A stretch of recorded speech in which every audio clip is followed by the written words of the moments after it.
Okay, so I want to thank everyone for coming tonight, and to Evan and Lapo for organizing this series. I think it's a great idea because I've always been really interested in, you know, the intersection. Look at that! There's a seat for you over here.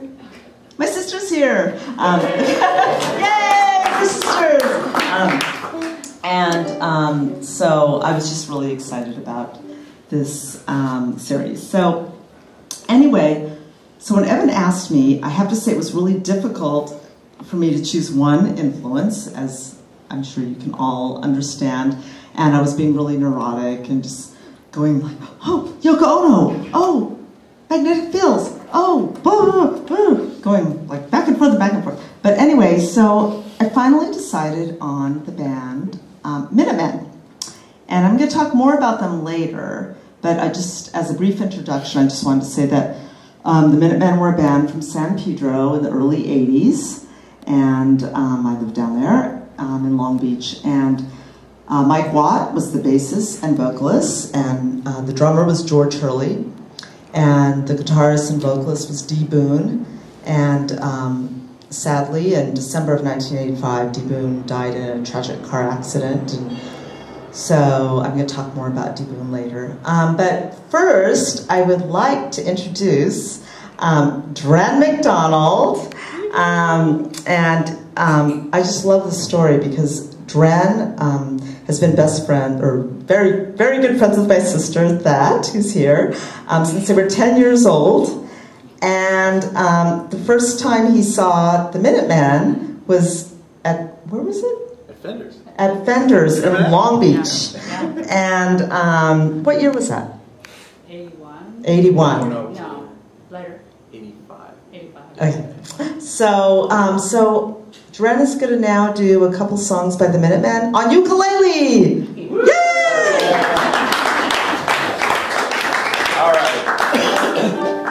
Can you hear that okay? I don't know if I can. Yeah, this is plenty loud. Yeah. So I first saw the Minutemen with that, and I remember the bill. It was the Minutemen. It was Christie and the Divine Horsemen.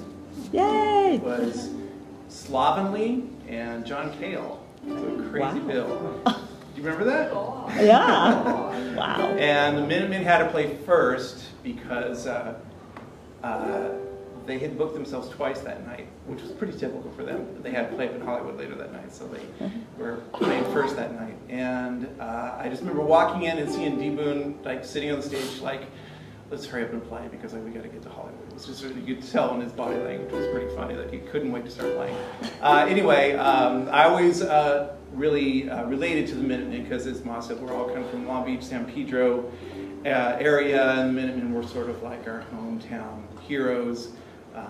Especially because Long Beach and Pedro were in LA County, but LA didn't really want anything to do with it, and our county certainly didn't want anything to do with that area either. So we definitely kind of felt like this affinity for everyone who's from the Pedro, Long Beach area. So anyway, Minutemen always meant a lot to me, and you can even find a YouTube video with me and Tom playing Minutemen songs dressed in as the Minute Maids. Why don't you go check that out on your own. But anyway, there were some Minutemen songs.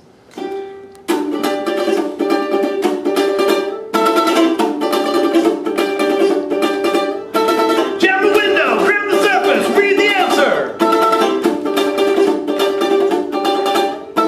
Trust and no trust, trust and no trust, trust and no trust.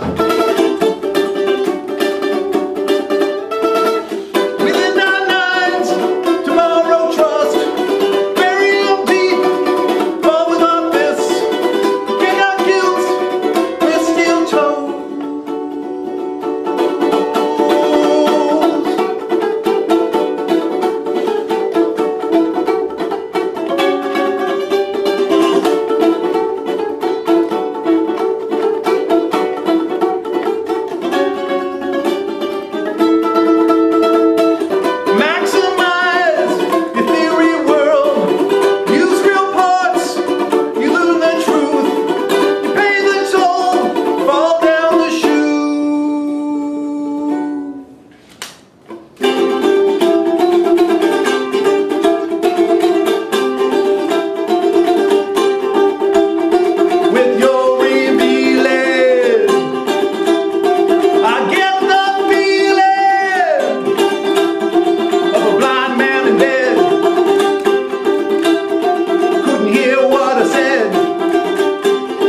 Have I ever told you how I got into art damage and punk rock? Well, now you're going to find out. Okay. So I was 17 years old and went to a conservative high school in Orange County. And I had a handful of friends who I had lunch with every day. One of them was named Tom, and he would always throw a sandwich on top of one of the buildings at Los Alamitos High School. And we were all listening to Led Zeppelin and Yes and Jethro Tull and Aerosmith. And in my bedroom, I shared with my sister Methet. I had a poster of Ted Nugent. Okay, you can boo now. On the wall.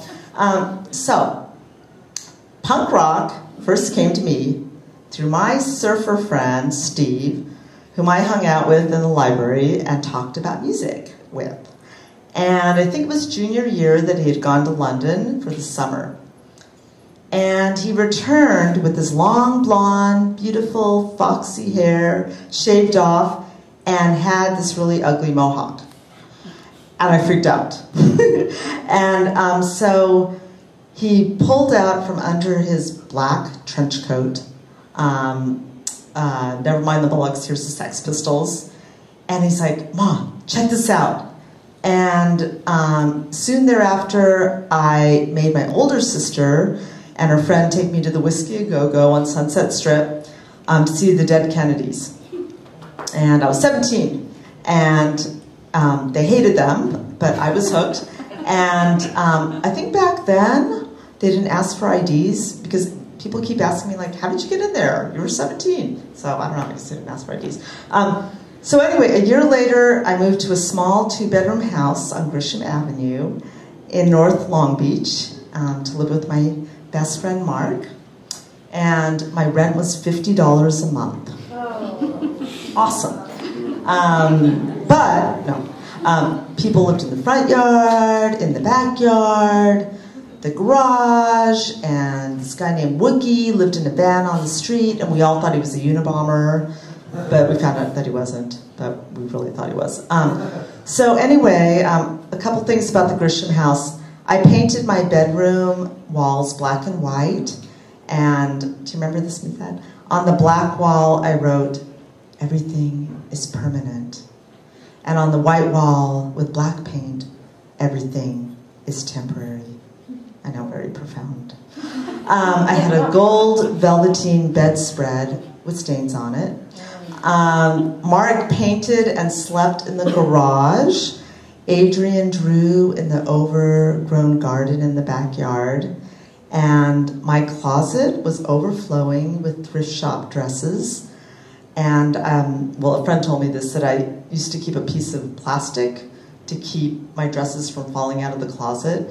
And it's so weird, because I still do the same thing. Anyway, so the Grisham house, these are some of our memories that we have. Reusing coffee grounds and using paper towels instead of coffee filters, and dyeing each other's hair on the front lawn. We had a time capsule party, and I was really obsessed with the Carpenters.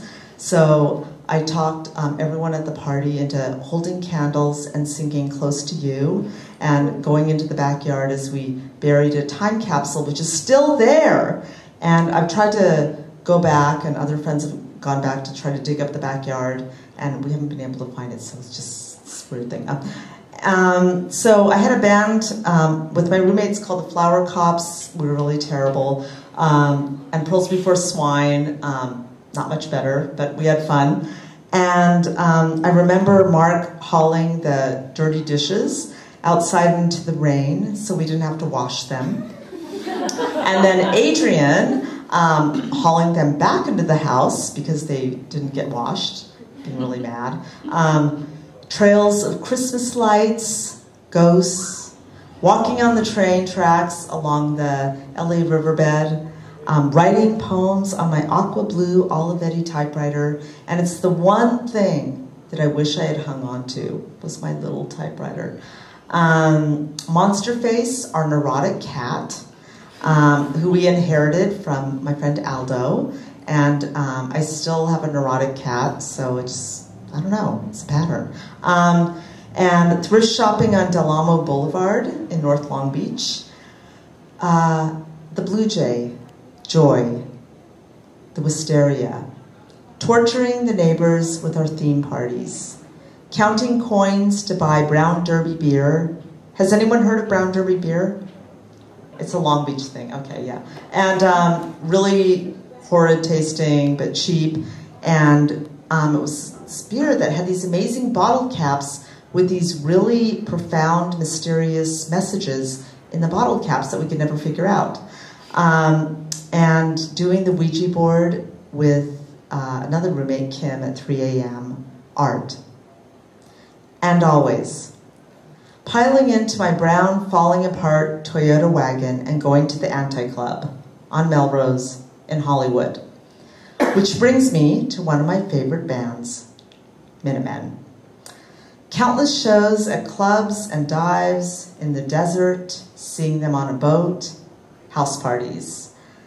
Mike, George, and D. Boone were down-to-earth guys who just happened to make music that made our heads spin off our bodies.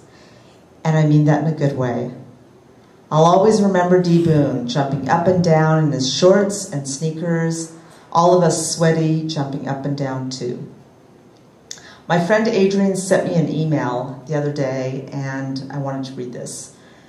If I think of the Minutemen, I think of D. Boone. I like their records, but as with most of the other local bands, we followed their live shows. The experience of being with the audience, the music, the performers, and the performance. So the Minutemen for me were the live Minutemen, and live Minutemen meant that D. Boone was going to be hanging out. And I always liked his presence, and I always liked our interactions. D. Boone was a sweet guy, and that felt good to the kind of freaked out kid I was. That's the main reason I started going to punk shows. These were spaces, if spaces could approve and nod. They gave an approving nod to my freaky, nervous presence. And that is exactly what the Grisham House was to me and to a lot of people. So to end this piece, art damage and punk rock gave us permission to break the rules and create our own worlds. And yes, I really am old enough to have been an opening act for Geza X, the producer of The Germs, doing my bad performance art, which I occasionally still do to this day with the Mar. Thank you. So now I'm going to read some poems which I wrote while I was under the influence of listening to the Minutemen. How my time was. Okay. So this is called Buzz or Howl Under the Influence of Heat. The radio falls into the bathwater, or an eye repeats itself in silent conversation with another eye at 3 in the morning. 3 in the morning. Yes, she secretly knew him. Yes, he used to be in a band. Yes, he was lost. No, they were laughing. Yes, she was flying. Radio between stations, soldiers and noise, noise and soldiers. Start here at the intersection of Vines and Trapeze. Busting out the window frames, driving through the forests of Los Angeles on fire. And this is called Shine. I didn't know if I wanted to have this as an alternative title, but a little man with a sun in his hand, that's corny. Is that corny? That's corny, okay. Never mind, it's called Shine, okay. Okay. He crawls up on the high hill on all fours, stops to admire the brilliantly colored snakes. At the foot of one boulder sits his ex. He chooses to let her alone and crawls on by. The sharp rocks cut at his skin, and the heated dust layers about him like a complicated situation. He sees Phyllis, his 14-year-old daughter, waving an American flag. She's wearing a dark gray dress and those shoes he's always hated. The hill starts to shake. The tiny rocks and plants bounce off his hunched-over frame, A bald eagle sweeps down and snatches off his toupee. Bastard, he mutters. That one was guaranteed. He begins to question this action he has taken upon himself, crawling up this hill. Curiously enough, his vision becomes clearer. He can see the red ants, brown spiders, and baby scorpions going on about their lives. He envies their focus, their tenacity. He tries to remember the original idea, the whole point of it all. He crawls up the hill for a long time, his bald head shining under a red sun. Okay, and this is my last poem, and it's called The Punchline. Engines storm the hall, waters rising, belie tragedy, drag on a smoke. Open the blinds, avoid the sun, spend the year in a makeshift tree. Stand on all legs, listen, just listen. Until it begins, now run, run. So thank you, and now Dren is going to do another Minuteman song. Yay!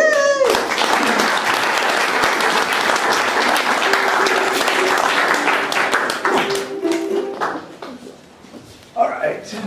This one's called Bob Dylan Wrote Propaganda Songs, and if you want to sing along with me, that's the chorus. All right.